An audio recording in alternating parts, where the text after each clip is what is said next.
Bonjour à vous, alors je vous souhaite une bonne année et une bonne santé 2023 et puis bien sûr plein de réussite pour cette nouvelle année dans les vergers, les potagers, hein, c'est vraiment l'essentiel. Nous allons voir dans cette vidéo comment tailler un figuier en hiver. Alors là c'est un figuier unifère parce que ça ne se taille pas comme un figuier évidemment bifère. Ici ce figuier a la forme d'un cordon horizontal, 4 étages, 3 mètres de large. C'est on croirait une œuvre d'art tout en rondeur. Le but, c'est que la sève circule harmonieusement, doucement, librement. L'horizontalité permet à la sève du figuier de ralentir, de nourrir une famille de rameaux porteurs de figues fruits. C'est une taille peu connue, rarement pratiquée.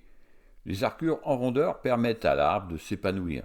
Les arbres nobles ont besoin d'être taillés, sinon ils ont l'impression d'être abandonnés, et ils se développent de manière chaotique et anarchique. Alors dans cette vidéo, il y a 3 parties, vous allez voir en détail comment faire cela. Vous verrez la gestion des prolongements, la taille d'hiver.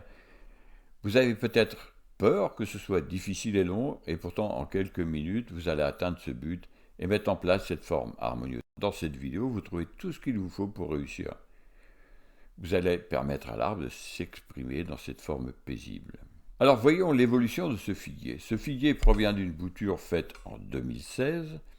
Nous sommes début 2023, en janvier, début janvier, et la forme va se terminer cette année. Il a déjà produit des centaines de figues, ce n'est pas la première année qu'il produit. Alors pourquoi développer une forme horizontale? Eh bien parce que la sève du figuier est très liquide, elle s'étale dans les branches et génère des dizaines de rameaux fertiles, au lieu de s'épuiser inutilement à grimper à 6 ou 7 mètres de haut. Le but, c'est de récolter de magnifiques figues. Alors, comment faire avec les prolongements? Voyons maintenant le résultat harmonieux du palissage des charpentières. Alors, j'ai palissé donc les prolongements, vous voyez, c'est pas compliqué, une courbure. Alors, avec le figuier, ça se passe très bien, le figuier, ça se plie très facilement. Donc, vous voyez, j'ai plié tout ça.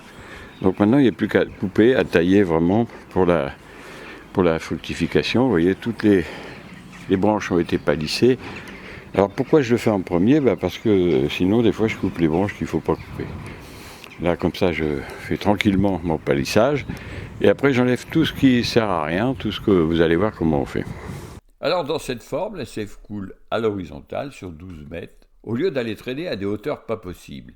La sève engendre immédiatement des rameaux porteurs de figues. Elle est abondante et puissante, elle va générer entre 100 et 120 rameaux porteurs de figues. Sur chaque rameau, il y aura, si la saison est bonne, parce que nous sommes quand même dans le nord de la France, entre 3 et 5 figues par rameau, soit une récolte possible entre 300 et 600 figues. Alors encore une fois, au lieu que la sève se projette à 5 ou 7 mètres de hauteur, à bout de force, et qu'elle génère des figues au bout des branches, elle nourrit en abondance des rameaux puissants, porteurs de figues superbes, pleines d'arômes et de sucre. Alors vous avez peur quand vous voyez ces charpentières nues, vous pensez que rien ne va plus pousser. Et pourtant regardez les images de ce figuier taillé l'année dernière en hiver, et regardez l'aspect qu'il a en mai-juin. Vous voyez comment les charpentières se couvrent de rameaux couverts de figues. N'ayez aucune crainte. Vous voyez qu'en 2022, il est couvert de rameaux, de feuilles, de figues, etc. Alors les avantages de cette forme aussi, on va en parler, c'est que dans les régions où il gèle, vous pouvez facilement le protéger au printemps avec des gelées tardives, au mois, fin avril, début mai. Et puis ensuite, bien entendu, vous pouvez protéger vos figues des prédateurs, frelons, guêpes, oiseaux, etc.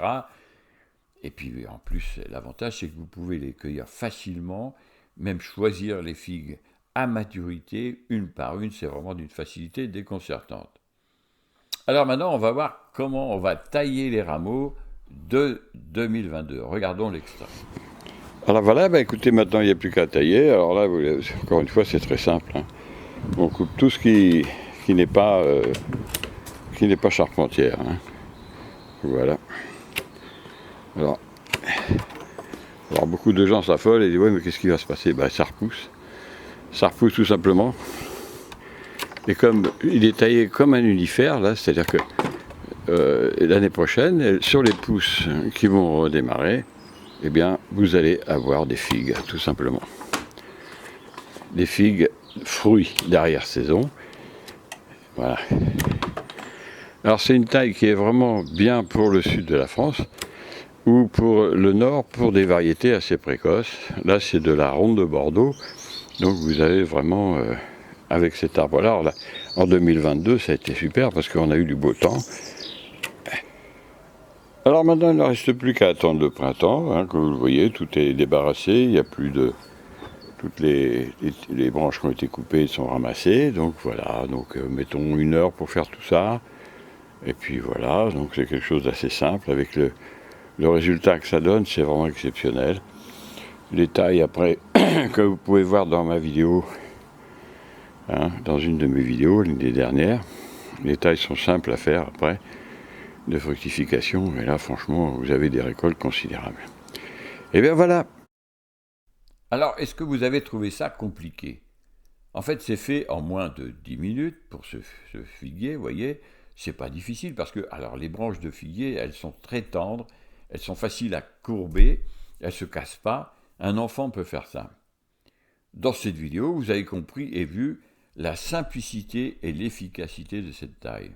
Alors, quelques conseils en plus. Essayez de nettoyer votre sécateur à chaque changement d'arbre, ça c'est important. Alors, protégez-vous de la sève. La sève du figuier est en effet phototoxique. Hein, elle contient des substances qui peuvent provoquer des réactions cutanées. Alors, sous l'effet des UV et de l'humidité. Alors, vous verrez. Alors, c'est simple, hein, vous mettez des gants. Hein, ça, c'est indispensable. Hein, parce que bon, moi, ça me fait rien. J'ai déjà testé, mais c'est pas évident pour tout le monde. Hein. Alors, vous pouvez aussi regarder la vidéo autant de fois que vous voulez, mais vous voyez que c'est pas très compliqué.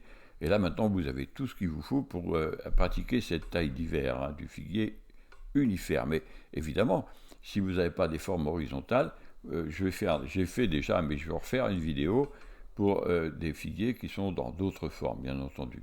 Alors, le résultat est garanti, hein, je l'ai expérimenté souvent maintenant avec ce petit figuier et d'autres d'ailleurs. Et puis, vous avez bien compris que vous pouvez le faire, il n'y a aucun problème. Hein.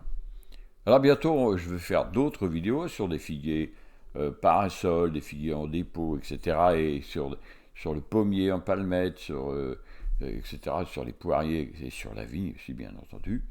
Et comme ça, vous aurez plein d'exemples pour pouvoir progresser dans la taille des arbres fruitiers. Eh bien, moi, c'est simple, hein, tout simple. Et je vous dis au revoir et à bientôt pour d'autres vidéos.